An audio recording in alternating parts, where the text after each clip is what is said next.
All right. So welcome everybody to our last but not least webinar of the Borderless series.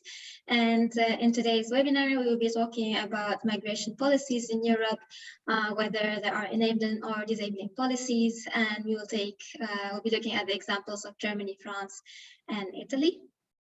Today we have an hour of discussion, and I hereby welcome our two speakers, Seed Negash, President and founder of Next Generation Italy, and Yasmin Merai, founder of Women for Common Spaces. Okay, so since you don't have a lot of time, let's kick off and let's start with the speaker's introduction. So I will I'll give each of you 1 minute to tell us and our audience who you are, what you do, where do you live, and yeah, that's it basically. So Yasmin, the word is yours. Thank you very much, Hajar. My name is Yasmin Merai. I come from Syria. I'm a journalist and a human rights defender. And as you mentioned, I founded Women for Common Spaces organization in Berlin 5 years ago, and I'm the head of project. We do two programs, Female Voices in Exile, a project that works on creating a memory about asylum from a female perspective on individual levels, and also a young female leadership program in Berlin on a local level. Thanks a lot, Yasmin. Seed, the word is yours. My name is Seed Negash, and I live in Italy since 1999 as an immigrant, and I am as you said, I'm the founder and the president of an association, Next Generation Italy, and that works with a new generation of Italians that are born or raised in Italy. And we do lobbying or counter narrative of migration or people that have migrant origins, to tell that these people are diverse, yes, but also the best thing of that Italy can have is the diversity of these people. So we tell the politics, or also the citizens, that this kind of people are the future of Italy. So it's not a small job they are doing, but it's doing good. Perfect. Welcome, welcome to the discussion, Seed. So let's kick off and let's go to the topics of our discussion today. And first, we want to start talking about the context of migration policies in Europe. And I will ask this question to both of you. So if you can tell us when you arrived at your country of hosting, either Germany or Italy. So what were the steps, procedures that you had to go through to have your current migrant status? And would you say that these were straightforward, or did you have any difficulties? And let's start with Yasmin. Thank you, Hajar. Actually, I arrived in Berlin in January 2016, and that was 4 years after I left my country, Syria. I left Syria in 2012, and I moved between Lebanon, Turkey, the US, Turkey again, and then I came to Berlin. To be honest, I don't have the asylum status, but I still consider myself as a refugee because I came to Berlin as I am a Syrian citizen who is not able to go back to her country. Of course, it was a little bit difficult to get the status I have at the moment, which is a work residency. And the main difficulty for me was it was not about getting the legal status, but it was more the question, what am I doing here? And how can I build a relationship with Berlin, not only in terms of the legal frames, but also the social and cultural frames. And it took me some time to decide or to feel that the main interest for me is to keep connected to Syria somehow, and keep connected to working with Syrian women as a human rights defender working on women issues. And from there, I decided to start working on women for common spaces, considering the common space as an alternative concept when we speak about integration, because I had the feeling when I arrived and being invited to a lot of talks by different institutions, political and civic institutions here in Berlin, and everyone was talking about integration. And I had the feeling that integration is looking like, of course, one-way process. And it gave me the feeling or the impression that we Syrians need to change our features, need to change a lot of things in terms of fitting into a frame that makes us integrated, and also the feeling that sometimes we need to climb to reach the level that makes us accepted as integrated people. So I thought about the common space as the space we can create, understand the other, produce our, present that we have enough dignity. And from there, we can find our tools in terms of integration. Yeah, perfect. So I get that for you, Yasmin, integration was the most important part when you came to Germany and you settled down.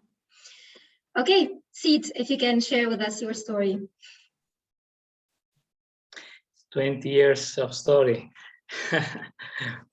Then, okay, when I arrived in Italy, had a student visa and I came to study. I came, the first city is Bologna, where I'm living now. I started studying in the University of Bologna. At some point, I also started to work as a part-time job. And when the possibility of a flow degree, there are sometimes government do some decree to open the visas from other countries, and in that moment I had the possibility to change my student permit in work permit. This was very important for me. So this resident permit made me gave me the chance to ask also after 5 years of residence and indefinite one, you know, European one, indefinite one. And after 5 years, I was free. I had this permit that it was indefinite. I was able to travel the Schengen countries. And then after 10 years of residence and 3 years of waiting bureaucracy, of Italian bureaucracy, I had my citizenship. And after having the citizenship, I got my Italian passport. For this reason, now I'm speaking before you as a city councillor, because I won the election as an Italian. So it was important for me. This I don't call it integration because I hate that word. I prefer to say interation, yes, between us that we came from other countries and the society, because we give them something and we take something. So it's like an import-export business for everybody. So here I am. Maybe I will be discussing things that are for the city are most important things as a citizen of this city, as a citizen of this country also. But I have my origin also. I'm an Eritrean origin. So I just surf between these two origins, two identities. Okay, perfect. So we see that you are already very comfortable in your new place, let's say, and also in your, I wouldn't call it new identity, but extended identity. In our last call, we talked more about identity and culture and so on. So yeah, maybe we can have a discussion around that on another occasion. But yeah, today let us focus more on the policies of your host countries and what are the challenges and the developments at sea. And in this context, my next question would be to Yasmin. So on a overall level, what are the current challenges that you see regarding migration policies in Germany, and what are the future developments that you would expect? Yeah, thank you for raising this point, Haja. Actually, when it comes again, I'm speaking from a Syrian perspective. The biggest difficulty we are facing in Germany is the issue of cultural differences. We are all the time surrounded by these questions about cultural differences and questions about a lot of behaviors and a lot of actions that we might do in a very normal way in our lives. But here in Germany, we are all the time surrounded with these questions about cultural differences. So I would say that it's a big issue when we speak about cultural sensitivity and how much important it is when we speak about services providers in Germany, like the job center, like other places, and how much it is needed to consider the cultural background of the refugees and the immigrants, and also the political, social, and economic also situation or background that they come from. Sometimes we feel that, okay, there is a huge need to build up cultural bridges between the two communities, the host community and the refugee community, but also from my experience, the personal experience and also the professional experience, there are a lot of stereotypes that we feel that we need all the time to work on breaking up and changing. I'm here speaking about maybe the Islamophobia that we face in many places, the image of the Middle Eastern woman or the woman who is coming from the East, and the very low expectations of the or about the level of activism of this woman. And also when it comes to Syria and Syrian people, we sometimes feel that many people in Germany are putting us in the frame of the people who cook good food. And this is a very big problem for us, because we feel that the Syrian culture is not only about food. Food is a great thing that we can share all over the world, but we started feeling that this is the image that we are put on. And this is also a very big issue that we are trying to work on and try to see. First of all, how to keep saying that please consider the backgrounds that we come from. And second, and here I link it to what Said said, that integration is not only about what you give us, it's also about what we bring to Berlin, as now we are living in Berlin. And then it's about investing in diversity and thinking about diversity as a possibility, not only for Berlin to have us, but also for us to bring our culture and bring our insight to it. Thanks a lot, Yasmin. So you say that in terms of procedures and going or like having to interact with the different institutions in Germany with regards to migration, one of the most issues that you had so far is that probably the people who work there are not culturally sensitive enough. And yeah, you say there needs to be training actually on both sides in order to come to a common place where both parties can communicate exactly. in a smooth way. Okay, yeah, thanks a lot.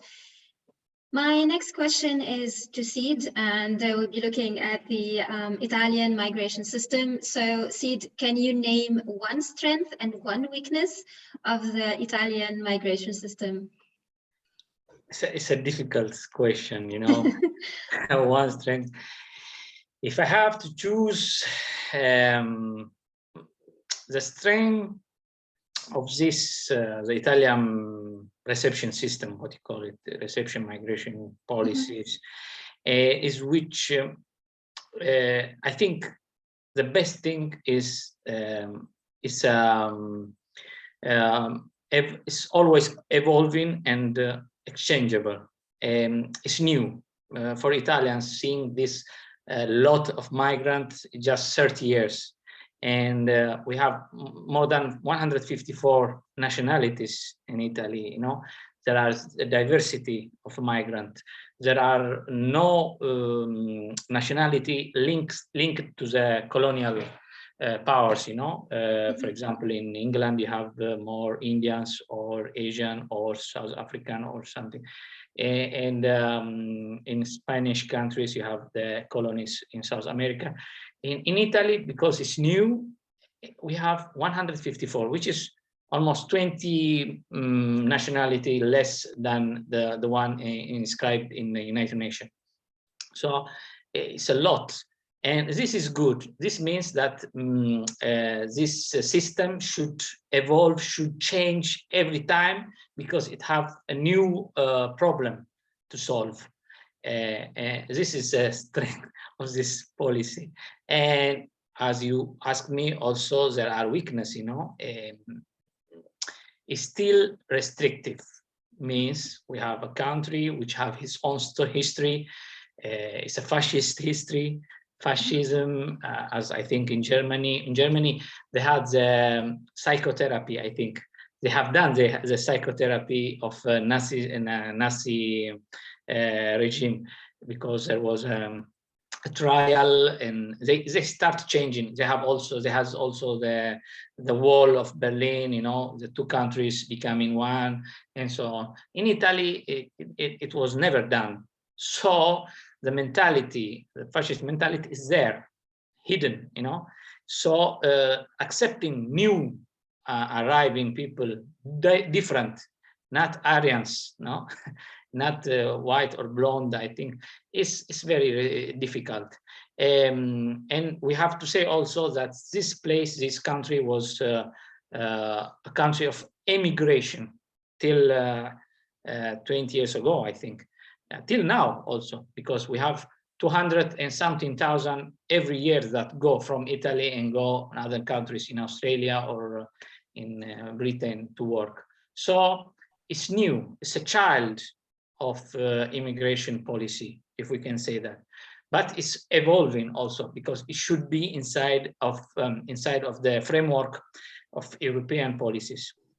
So it's a little better than Eastern countries of Europe, like Romania, Polonia, and everything. But it's evolving. So this evolvement also is its own strength. You know, sometimes they try something new that in Europe it isn't present. You know, so I think I have done a mashup, but I think this is what's happening in Italy. Yeah, but it's a very interesting fact that you say that there is this huge diversity of nationalities of migrants living in Italy. And maybe you mentioned also the colonialism aspect, which is quite interesting, because for it, like Italy's relationship with migration is maybe more related to the geography, more to the history. But we will come back to that in the next question for you, Sid. One hint, we have a couple of guests today with us, so feel free to ask your questions in the chat.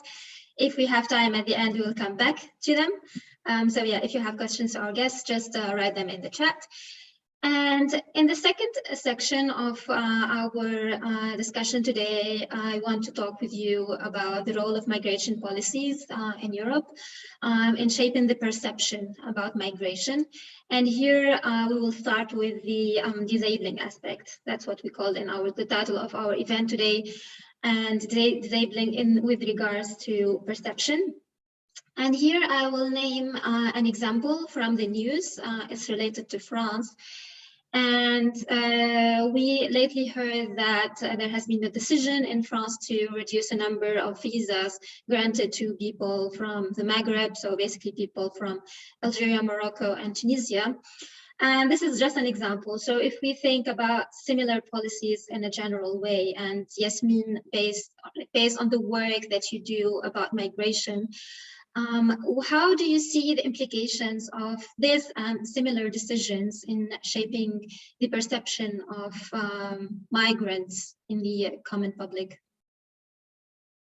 Well, first of all, I have to say that I feel sorry when I hear about such decisions being taken from a government like the French government. And I also feel that every time when there is an election round in some of the European countries, I feel that it turned into a way of maybe moving the emotions of the people and make them think about the party who will protect them from the demographic changes or from the Islamists or whatever. And this really reflects, I don't know if I can describe it as a case of poorness in terms of being creative when you want to target your political audience and win a political battle in a place like France.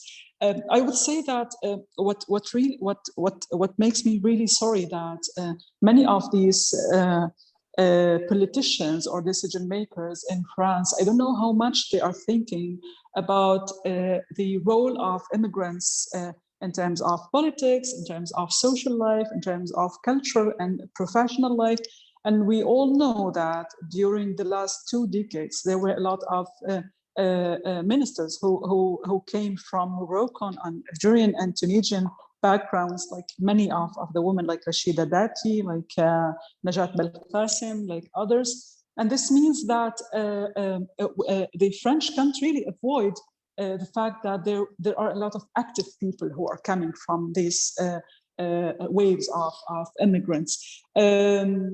I sometimes have the feeling that there's a kind of manufacturing racism in places like France, and also manufacturing terrorism, because when you we also know about the fact that many of the Moroccan or Algerian people who are living in France, but they are not being French in the very deep meaning, and they are not also Algerian or Tunisian or Moroccan anymore, because they don't live in their countries. And that means that there is a kind of losing the identity. And I would say that this is what I mean when I speak about manufacturing terrorism, because I would say that the people have the right then to look for the identity that they can belong to. And sometimes religion can be the easiest identity that people can belong to.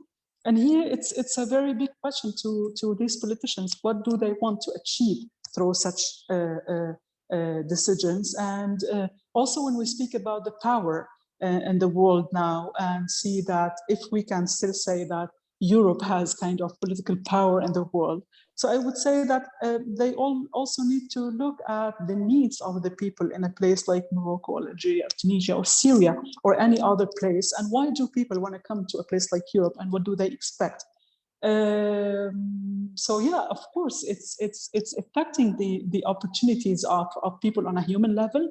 And I would say that we will see the same after the elections. Things will change and then come back again to the front scene in the next election, and so on and so forth. Yeah, thanks a lot, Yasmin. And as you mentioned, it's I would say it's sad to see that migration and migrant is kind of a currency which is used when elections come. And especially in the last years, we have noticed that, especially with the rise of the far right, that this became kind of a more and more attractive currency to deal with in these kinds of situations. But yeah, and these migrants can be also active people in the public area, and even politicians in some cases. So yeah, the next question is related to Italy, and as we mentioned earlier, Italy has a special geographic location in Europe, and here I will read some numbers. So when you think about Italy and migration, we usually directly think about cross-Mediterranean migration. So this year alone, 8,529 have crossed the Mediterranean Sea towards Italy, in addition to the people who are crossing the Italian border via land. In 2020, this number was even around 34,000. On the other hand, since 2017, the EU spent more than €1 billion to finance the Libyan Coast Guard. 800 million from them came from Italy. And also this year, at the beginning of July, the Italian cabinet approved the refinancing of the Libyan Coast Guard. So here the question is that we ask, or we see, why is the Italian government financing the abuse and torture of thousands of migrants? And this is not my question to you. So my question to you is, what do you think about such disabling migration policies and the way that how they contradict with the European values of right of mobility and the right of it's not European values, I'd say like universal values of right to mobility and the right to live in dignity. You know,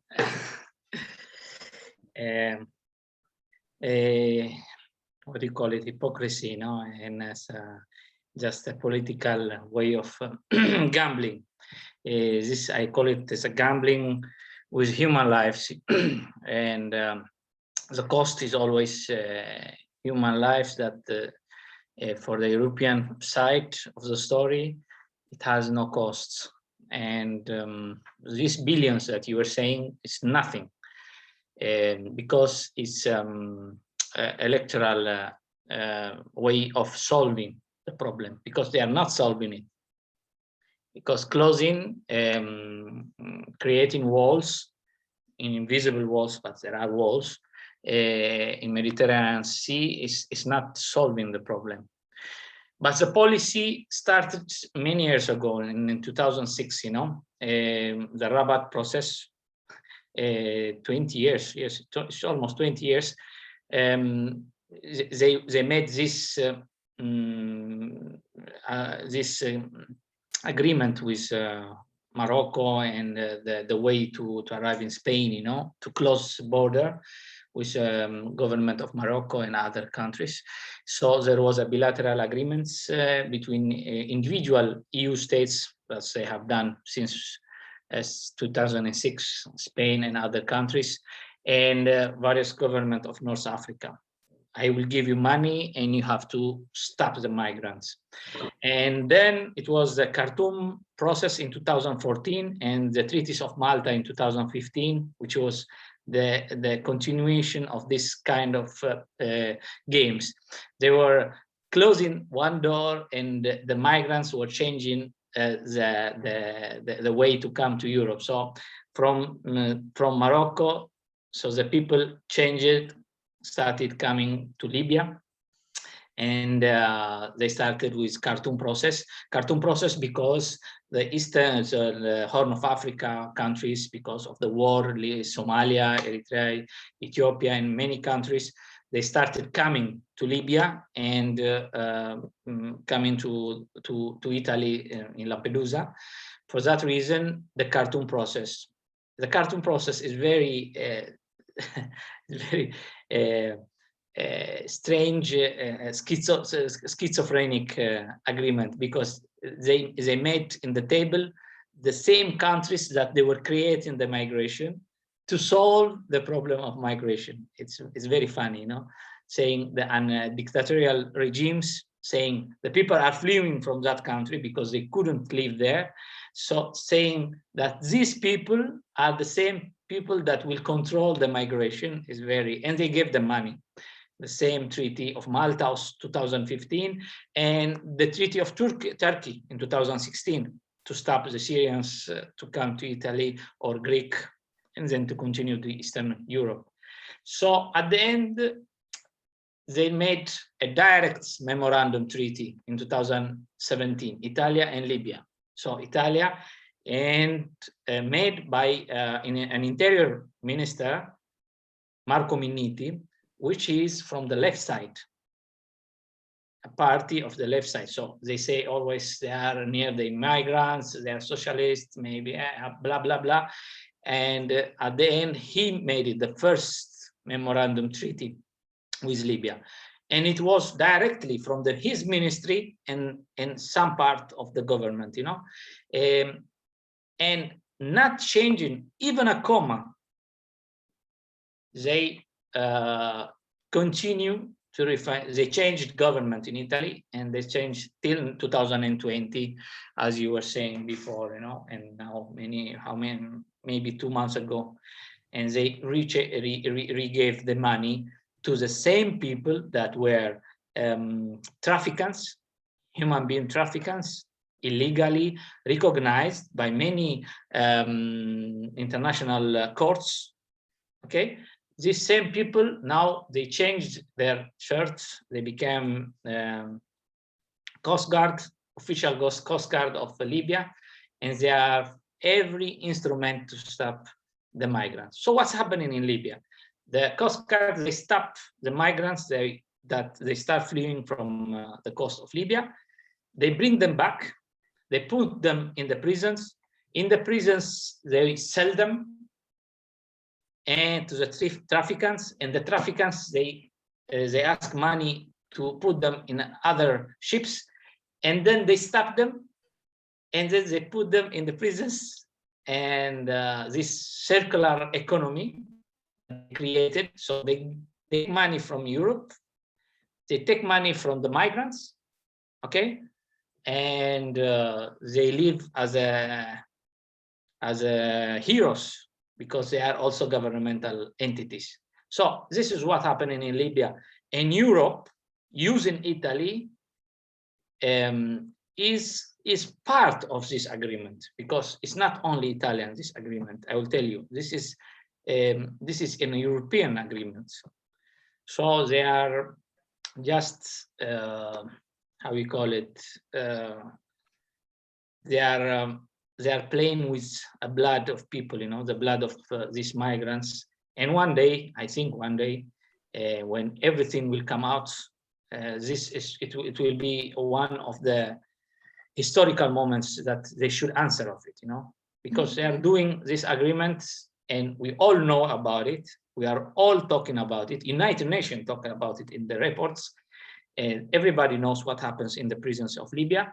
But this is the only solution that they want to give to their electoral public, because they are not solving the problem. Because solving the problem should be going to the countries of the origin, doing a Marshall help as United States did after Second World War to Europe, to Africa, to other countries, not to have partners that are dictators or people that in their countries they are killing people, because these kind of people are partners of Europe also. We have to say that. So it's just schizophrenic, as I tell you, because they can talk about rights and everything, and Europe is the best thing, but they do the same things that many countries do, like Australia do. But Australia, they tell it, they say to everybody, and they do it. In Europe, they said, no, we don't want to see people dying in Mediterranean Sea, and then in one day they approve a law to refinantiate the memorandum of Libya. So I don't expect a lot of change from any kind of government, left or right. Yeah. Yasmin, maybe you want to say something? I see you nodding.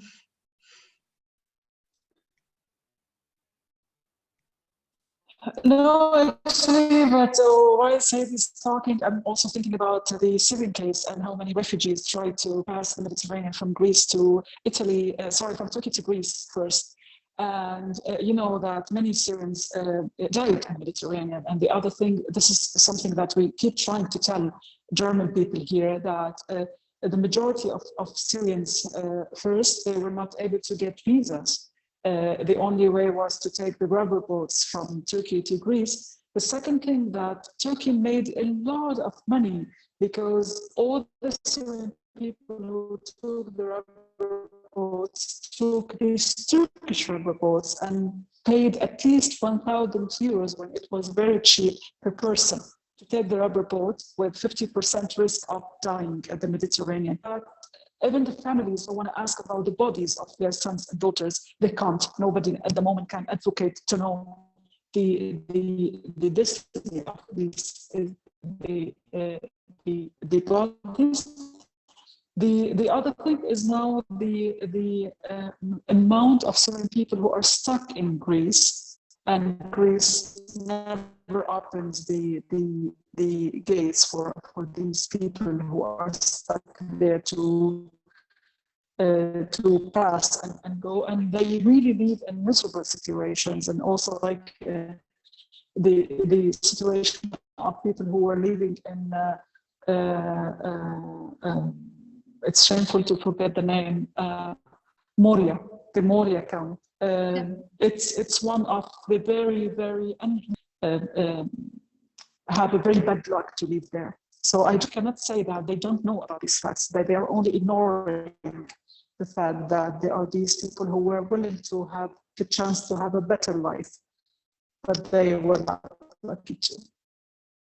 Yeah, thanks a lot, Yasmin. Yasmin, we were losing you a bit, so maybe you can move to I'm sorry. internet again.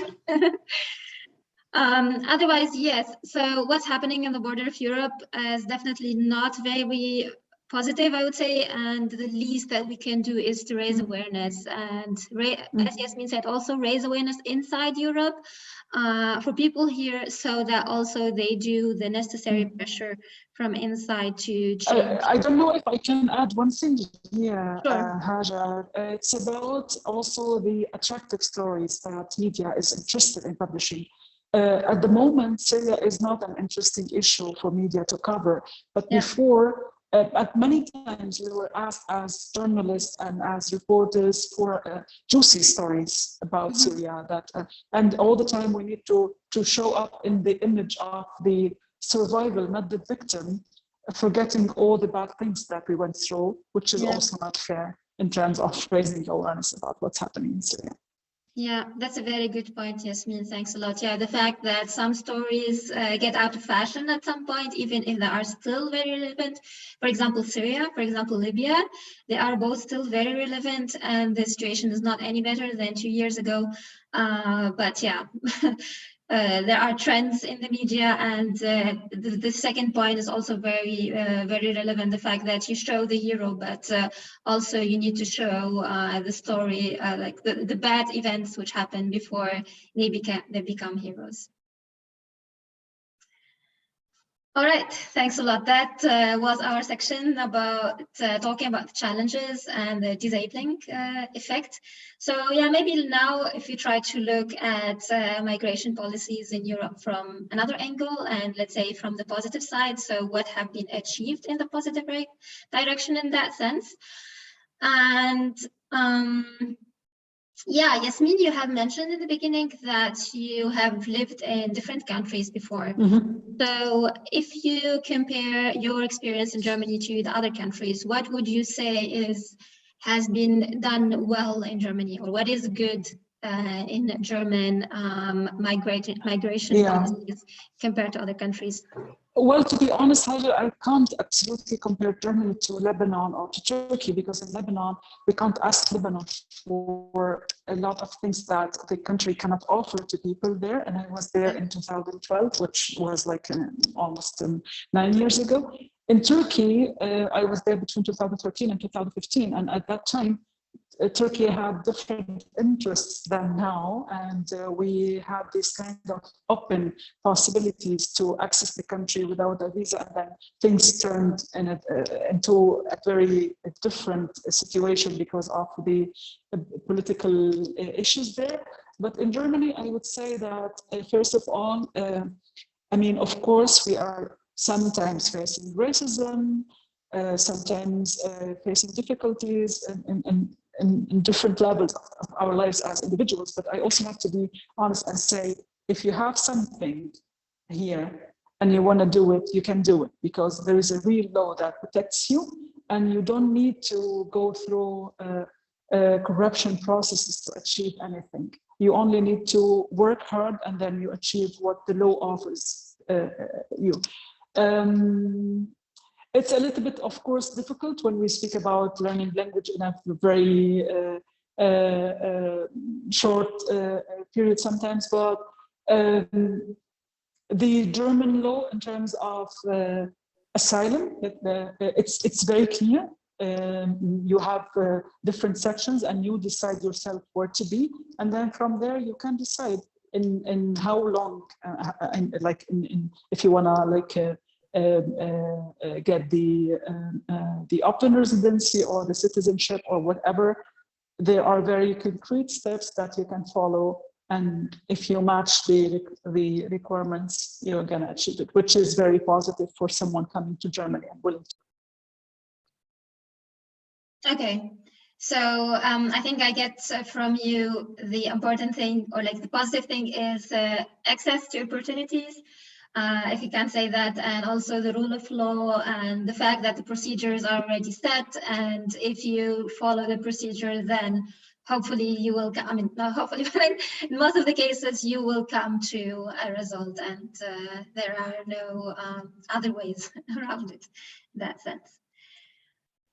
Okay, thanks a lot, Yasmin. My next question is for Sid. And Sid, I would like to ask you, what kind of integration services does the Italian government provide to migrants, for example, healthcare, bureaucratic procedures, support, etc.? And to which extent do you think that these services are effective? No, there are different kind of approaches, when, for example, the people that comes from the sea, foreign citizens, that when they come, they need the first aid, and the identification.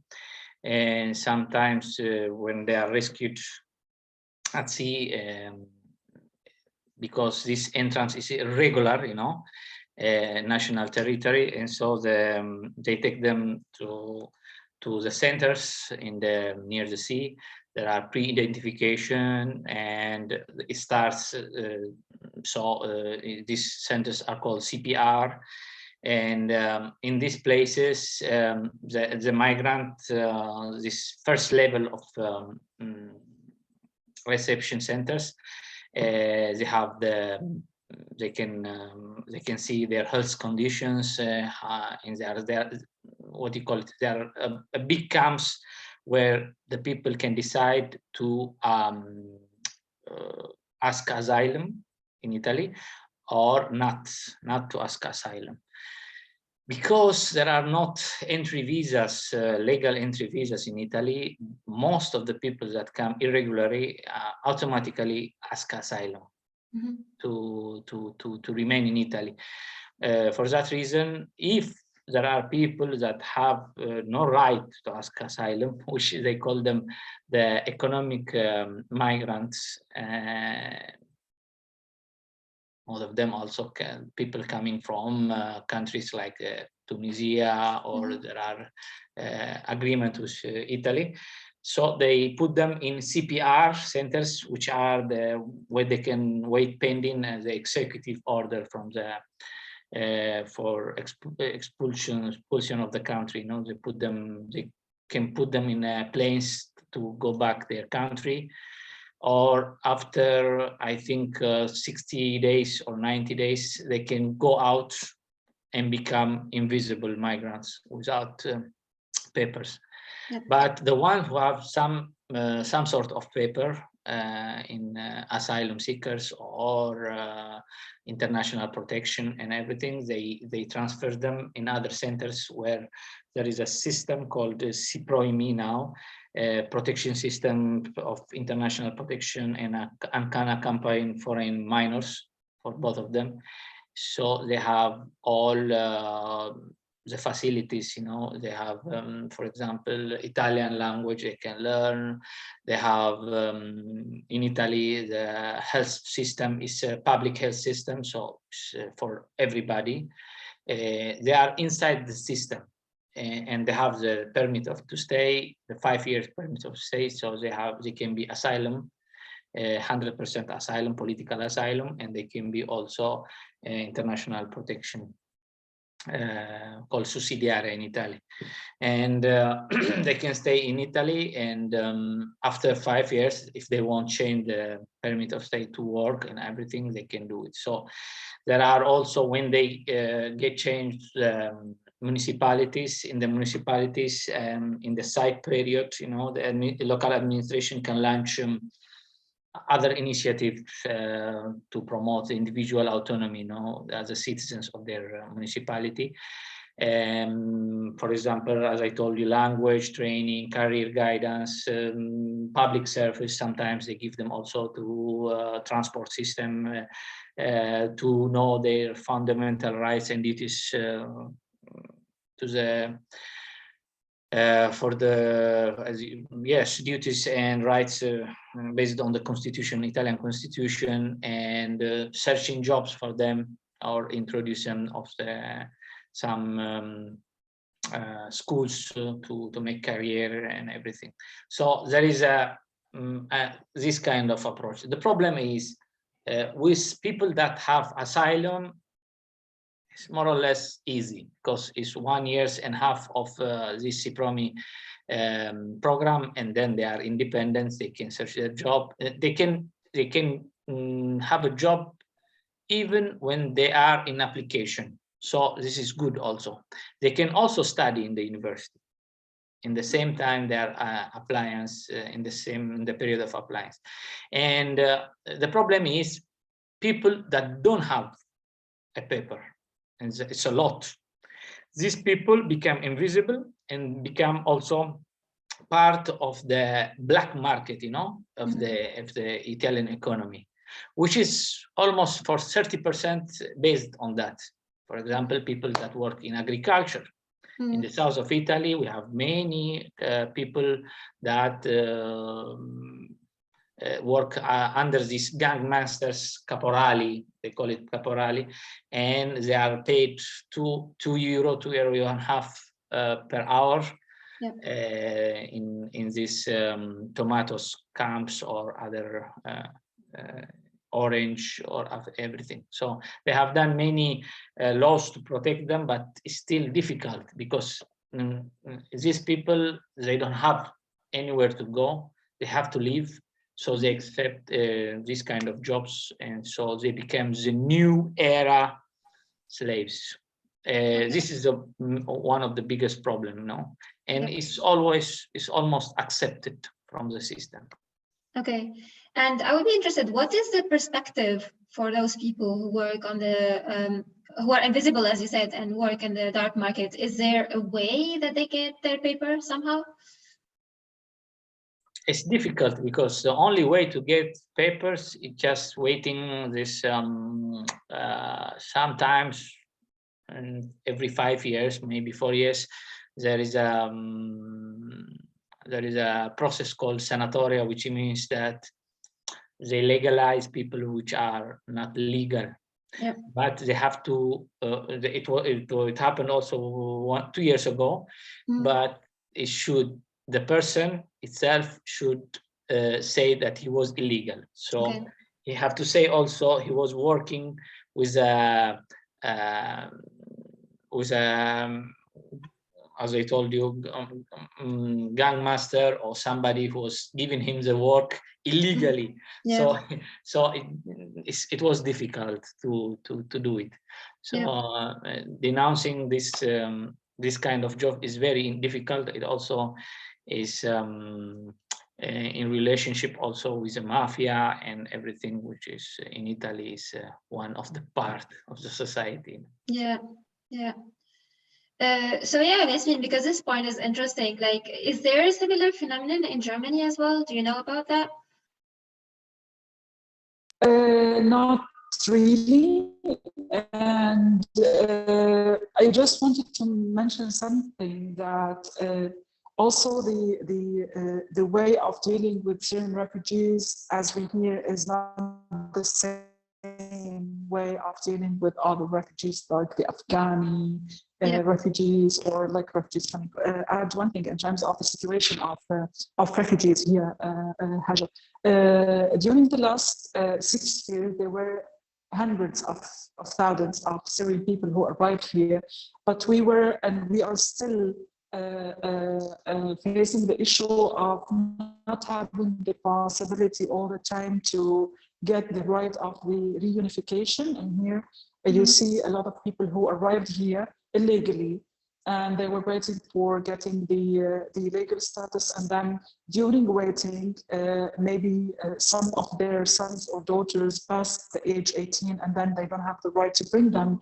And here you see a lot of people going through a lot of internal psychological problems because they are not completely balanced in terms of not having their families around them. The other thing that there were also a lot of Syrian families who were not able to move to Europe, all of them. So they sent one kid to Europe, and then these children who arrived to Germany and to other places, I'm speaking about Germany, and they are under 18, The German government worked on giving them 1-year residency every year. And in this way, they are also not allowed to bring their families, because you can only bring your family when you have a 3 years residency. And when these children are 18 years old, then they also lose the right to bring the family. This is one of the biggest challenges for Syrian refugees. And it's again about when we think about the European policies about refugees and about immigrants, I would say that Europeans keep talking about human rights, keep talking about democracy, but when it comes to the need of people coming from countries like ours, who are really in not only in the need to come and find a better economic future, it's only about surviving, it's only about having the possibility to stay alive, then we see that it's only this kind of headlines of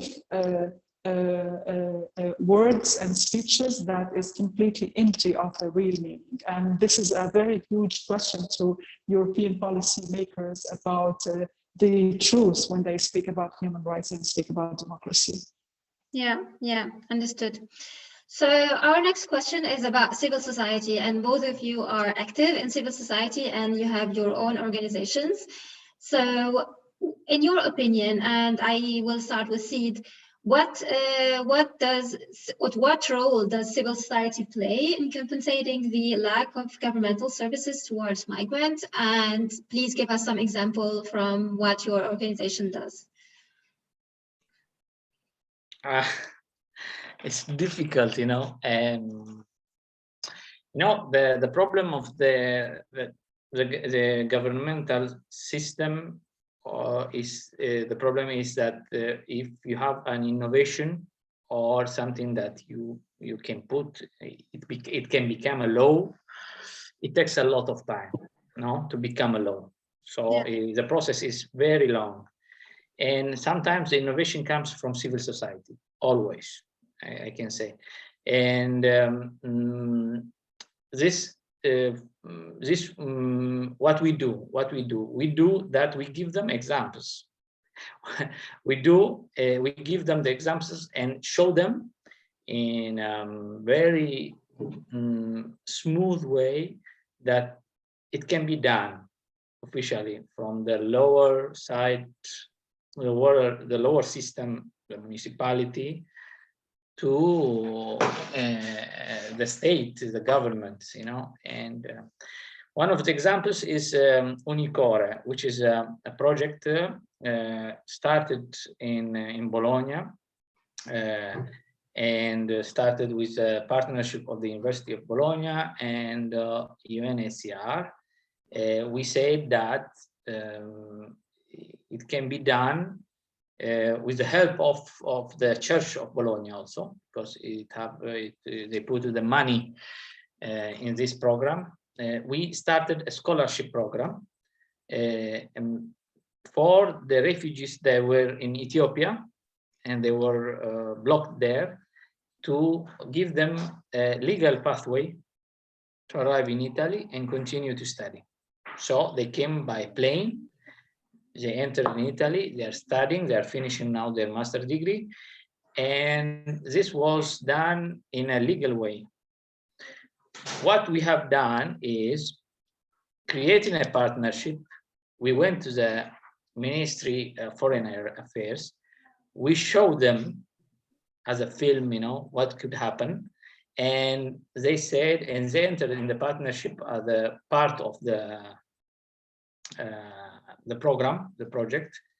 And we also put other actors in this project, which helped us in many parts.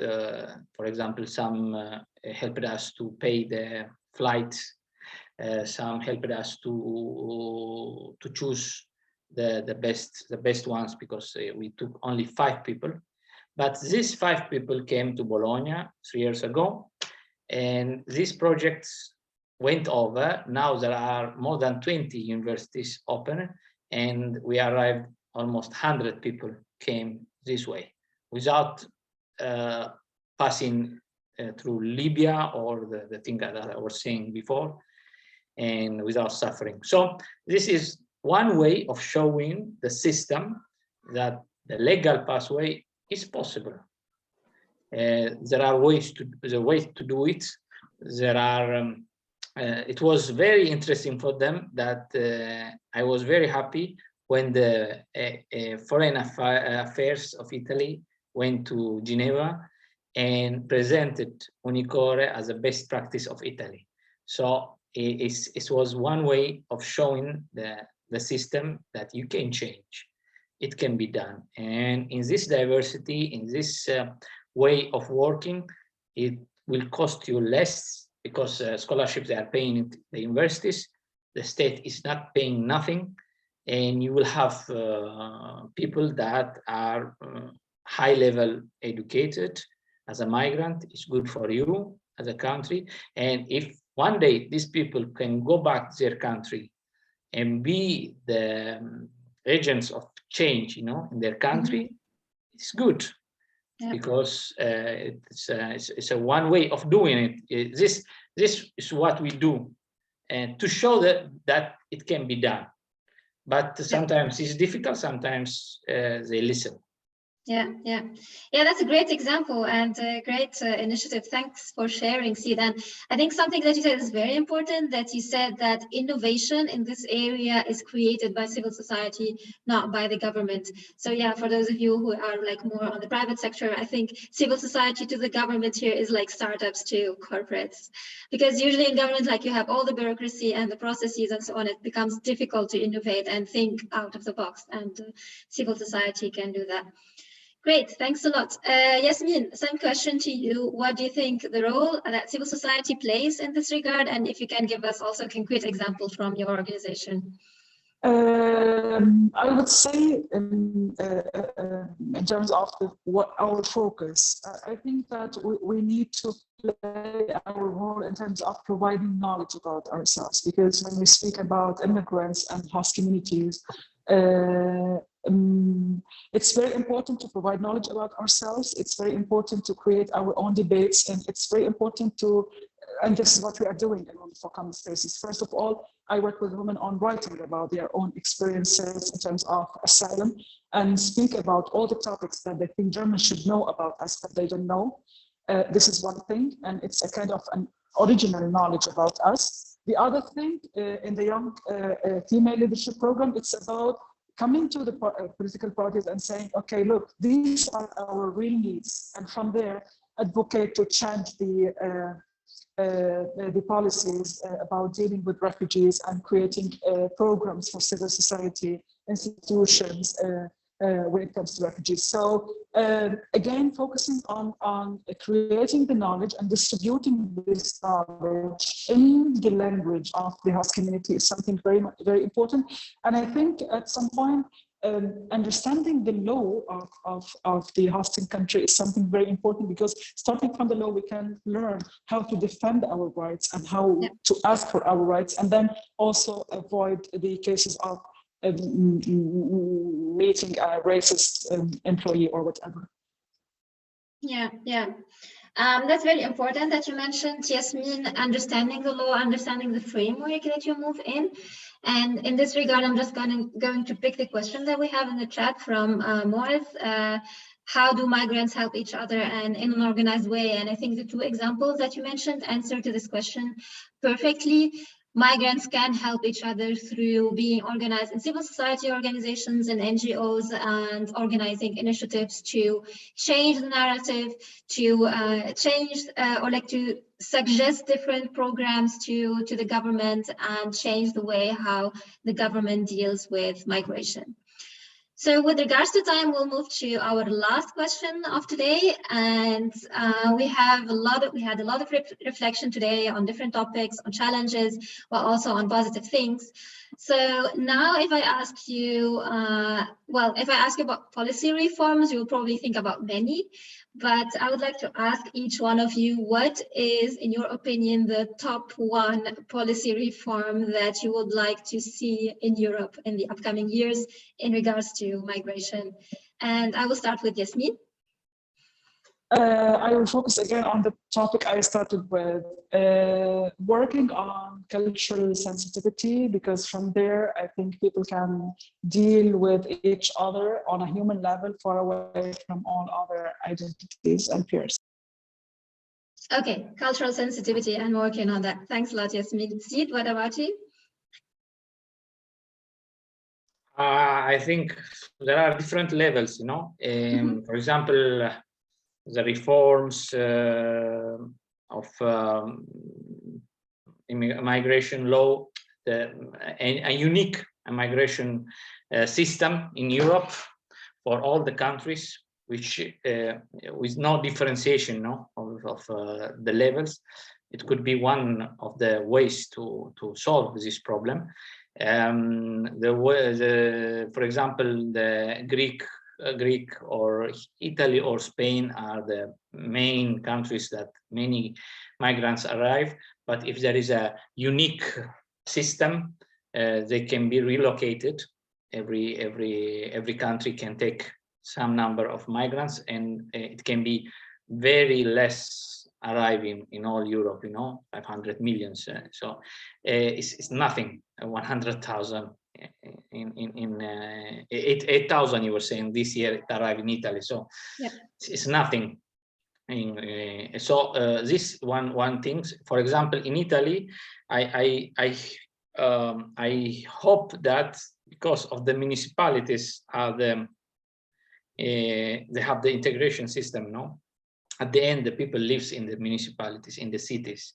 So I hope that the cities of Italy, or also in Europe, they have this coalition of municipalities. It started in Barcelona also, to make the laws that comes from municipalities and not from the governments. So this can be one of the solution in Europe, I can say. It's not only in Italy, because and also recognizing there's a diversity, or giving the citizenship to the children of migrants. Also, Italy is very difficult.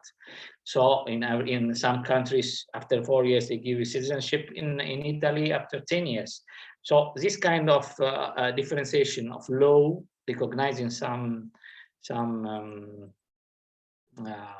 rights, you know, different rights in every country, is creating problem. That's why there were 13 countries, I think, how many countries? They were asking money to build a wall in Europe. Yeah. The European system should be unique in this kind of problems. Yeah, correct.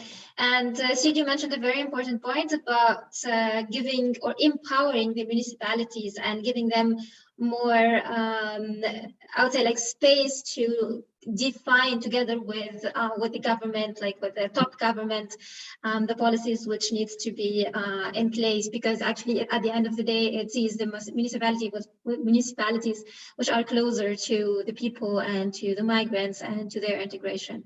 So that's a very interesting thought. With that, we come at the end of our talk today. Thanks a lot to our guests. It was a very interesting conversation. Thank you, Yasmin. Thank you, Sid. And also, this was our last webinar of the Borderless series. In the name of Diaspora in Action, I thank all our partners in the project, namely Alliance and Tunisia Tomorrow from France. And also, we send a huge thank to our sponsor, Le Fonds Citoyen Franco-Allemand. And also, I want to inform those who are following us today, and also our guests, if you are interested, as a closer of our project, Borderless will be organizing an event in person in Paris in November 13. So keep posted on our social media channels, so of Diaspora in Action, Alliance, and Tunisia Tomorrow, to know more about the details of the event, and hope to see some of you there. Thank you. Thanks a lot, everyone, and have a good night. Thank you, everybody. Thank you, Amina, Hajar. See you next time, live. Yeah. Bye.